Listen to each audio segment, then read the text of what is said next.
Amalan Nabi SAW terbagi menjadi 3. Ya, Nabi membagi amalan di bulan Ramadan itu 3. 1, ibadah malam. Yang kedua, ibadah namanya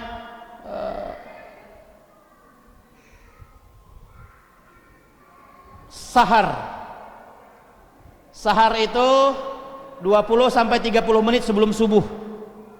20 sampai 30 menit sebelum subuh. Yang ketiga, ibadah nahar atau siang.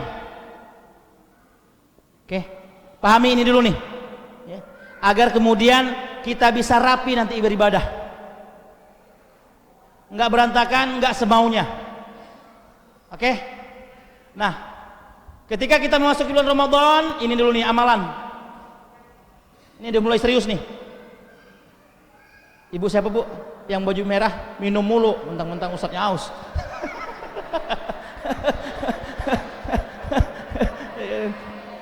Oh pas begini ngeliatin ibu lagi begini. Untung belum puasa ini. Oke, ibadah malam. Ya. Jadi Ramadan itu kita mulainya kapan? Mulai terhitung bulan Ramadan. Mulai terhitung ibadah Ramadan.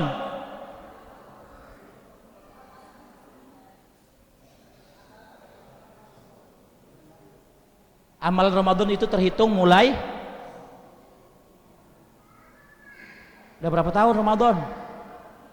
Habis malam pertama habis isya itu sholat tarawih. Nah pertanyaannya ya, dari sekian hadis Bukhari, Muslim, Abu Daud, At-Tirmizi, An-Nasai ya, tidak ada satu hadis pun yang mengatakan kalimat tarawih. Jadi ini sholat tarawih ini dari siapa? Apakah salah? Nah ini nih. Ntar kita lihat, bukan berarti salah. Oke, kita lihat nih. Jadi Nabi SAW mengatakan sholat itu namanya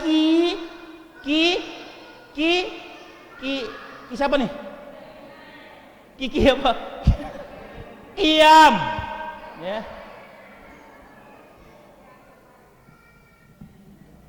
Qiyam. Makanya kita dengar hadis kalau kemudian masuk Ramadan, man qoma ramadanan imanan. Ya enggak? Wahtisaban ghufir lahu ma taqaddama min dzambi. Ternyata Nabi menyebutkan sholat tarawih itu dengan qiyam. Oke. Tapi Ustadz kok tarawih? Bentar, kita akan ketemu. Ya. Nah, oke, namanya qiyam terbagi menjadi 2. Qiyam itu terbagi menjadi 2 di malam hari. Ada namanya qiyamul lail, ada namanya tahajud. Kalau qiyamul lail itu sholat sunnah setelah isya tanpa diawali dengan tidur, apalagi bahasanya ngorok mah tanpa diawali dengan tidur, itu namanya qiyamul lail. Kalau sholat sunnah yang kemudian habis isya kita kerjakan tapi kita tidur dulu, namanya tahajud. Kenapa beda? Karena tahajud itu perlu perjuangan. Ada yang pernah mengalami nyetel alarm jam 3 kagak bangun-bangun, besoknya di alarm jam 3, jam 3.30, 3.45, 4 tuh semuanya alhamdulillah semuanya kagak bangun. Pernah mengalami begitu? Nah kenapa? Karena tahajud itu perlu perjuangan. Oke. Nah kita udah tahu ternyata Nabi SAW menamakannya qiyam. Rokaatnya berapa rokaatnya Nabi SAW? Kita udah tahu nih Nabi menamakannya dengan qiyam. Berapa rokaat? 1. Hadis Nabi SAW dari sahabat Ibnu Umar, sholatul laili masna masna, iza khosya ahdakumul fajar falyuti wahidatun rokaat. Kata Nabi, kalau kalian sholat malam, sholat tarawih itu 2 rokaat. Di Jabal An-Nur berapa? 2. Nih pakai hadis ini nih. Wa iza khasya ahadukumul fajar falyuti wahida rakaatan. Jika kalian takut akan fajar datang, maka tutup sholat kalian dengan 1 rakaat. Ini hadis yang pertama. Jadi ada masjid yang melaksanakan 2 ditutup dengan 1. Ada nggak? Ada. Hadis ini nih. Dia pakai hadis ini. Oke? Nah, hadis yang kedua, ya, dari Ummul Mukminin Aisyah radhiyallahu an, kana Nabi sallallahu alaihi wasallam yusolli bil laili arba'an summa salasan. Kata Aisyah radhiyallahu anha, Ummul Mukminin, selama bersama saya Nabi sholat malam itu 4 rakaat, kemudian 3 rakaat. Pernah menemukan masjid 4 rakaat kemudian tutup dengan 3? Ada? Ada. Ini hadisnya. Oke. Nah, yang ketiga, ya, Nabi SAW sholat 2 rakaat ditutup dengan 3 rakaat. Ada 2 kemudian ditutup dengan 3. Ada. Nah, ya, hadisnya dari Ibnu Umar, semuanya ada hadisnya ternyata, ya. Jadi selama ini kita 4 enggak, 2 ya. Ternyata kalau sudah kemudian hari ini sudah tahu, enggak lagi permasalahan. Yang 2 boleh, yang 4 boleh. Yang enggak boleh yang mana? Oke ya Rasulullah, kami udah tahu cara kemudian jumlah rakaatnya, cara pelaksanaannya udah tahu nih. Kemudian cara melaksanakannya. Cara melaksanakannya, ya. Nah, Nabi sallallahu alaihi wasallam, ya, ketika ditanya bagaimana sholat Nabi, ya, ini sifatnya nih, ya. Bagaimana sifat sholat Nabi? Kata Nabi sallallahu alaihi wasallam, Nabi itu kalau sholat, ketika Ibnu Mas'ud, tapi nggak ada kasdurinya, ya, Ibnu Mas'ud, ya, bersama Khuzaimah al-Yamani bertanya kepada Aisyah radhiyallahu anha, bagaimana si Nabi ini sholat tarawehnya, bagaimana, ya, sholat malamnya bagaimana? Kata Aisyah, ya, la tas'al min husnihinna. Nabi kalau sholat jangan tanya bagusnya. Nabi sekelas Ibnu Mas'ud kan yang paling cakep nih ngajinya, makanya sampai sekarang tuh kalau ada namanya Ibnu Mas'ud tuh cakep-cakep tuh baca Quran tuh, ya. Kalau udah kemudian Haji Kasduri, Ibnu Mas'ud yang imam, udah kita anteng kita, ya. Enak bacaannya, suaranya lembut dan lain sebagainya. Ibnu Mas'ud itu terkenal suaranya paling bagus. Pernah suatu ketika Ibnu Mas'ud baca Quran, pohon-pohon di keliling kanan ini pada goyang. Berhenti Ibnu Mas'ud, berhenti goyang. Berhenti lagi, ngaji lagi, goyang lagi. Diadukan kepada Nabi SAW. Ternyata ketika Ibnu Mas'ud baca Quran, malaikat berebut turun untuk mendekati dan mendengarkan bacaan Quran Ibnu Mas'ud. Nah, pertanyaannya, kalau kita baca Quran, malaikat mana yang datang? Jangan malaikat Israel. Jangan doa begitu, serem, ya. Nah, ditanya kemudian ke Nabi, jangan tanya, kata Aisyah, bacaannya Nabi jangan tanya. Wala tas'al an, ya, tulihinna, dan jangan tanya panjangnya kalau Nabi kemudian sholat. Suatu ketika Ibnu Mas'ud bersama sahabat yang lain sholat di belakang Nabi. Nabi baca Al-Baqarah dari awal, Alif Lam Mim, 286 ayat. Kata Ibnu Khuzaimah, kami kira ini 286 ayat itu Al-Baqarah sampai selesai, Bu.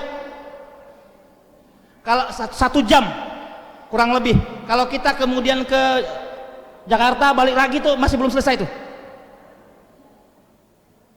Kata Ibnu Khuzaimah, kami kira Nabi akan ruku. Ternyata lanjut Ali Imran. Ali Imran selesai, dikira mau ruku. Ternyata Nabi sambung sampai surah An-Nisa ayat 157, 4 juz 5 halaman. Makanya hikmahnya kenapa Nabi kemudian hanya tarawih 3 kali 3 hari bersama sahabat.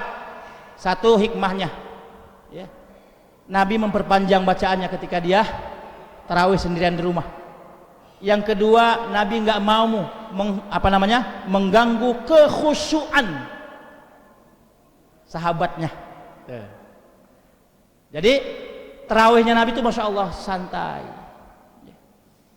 Nah, sesuatu yang kita lakukan dengan santai, dengan tenang, mendatangkan ketenangan, mendatangkan kenyamanan, bahasa Arabnya tarwihah. Sesuatu yang kita laksanakan, kita lakukan, mendatangkan ketenangan, kenyamanan, bahasa Arabnya tarwihah.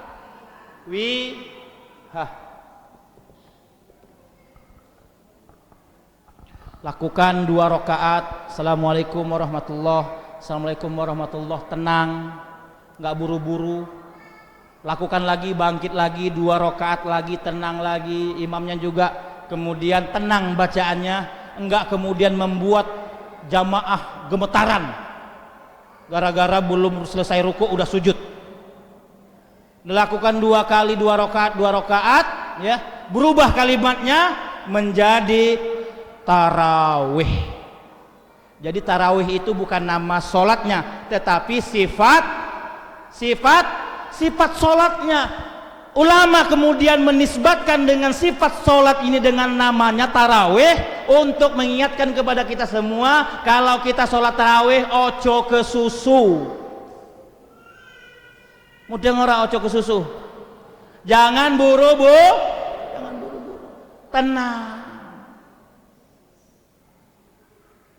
Kemudian para ulama mengisi ketenangan setelah salam, Assalamualaikum warahmatullahi, Assalamualaikum warahmatullahi. Ini tenang nih posisinya nih. Imam belum, masih dikasih minum dulu. Makanya Jabal ini masya Allah, kalau ada imam dikasih tuh ya, pinggirnya dikasih air. Kasihan imam tuh. Haus bu, nggak imam? Ih, bu nggak pernah jadi imam sih. Tanya Ustadz noh. 8 rakaat bu, tambah witir 3, 11. Kagak ada air pisan di samping. Ustadz udah dehem-dehem bae. Lah jamaah panitia kagak konek. Peka apa? Kasih sediain air tuh, sediain air samping imam tuh. Ya. Kenapa? Karena melelahkan jadi imam. Ya. Nah, tenang ya, kembali lagi ke tarawih ya. Artinya sholat ini harus dilakukan dengan tenang. Para ulama kita dulu, para alim ulama kita, karena daripada tenang nggak ngapa-ngapain ya, diisilah dengan kemudian sholawat-sholawat untuk mengingatkan kepada kita bahwa kita punya khulafair rasyidin, pemimpin terbaik setelah Nabi sallallahu alaihi wasallam. Ada 4. 1 Abu Bakar, kedua Umar, ketiga Utsman, yang keempat Ali. Nah, situlah kemudian ulama daripada kosong, biasanya kalau orang kosong, kalau dia nggak zikir, dia ngomongin orang. Diisilah kemudian di antara tarawih-tarawih itu dengan pujian-pujian sahabat. Al Khalifatul Amirul Mukminin Sayyidina Abi Bakrin As-Siddiq. Berasa udah tarawih.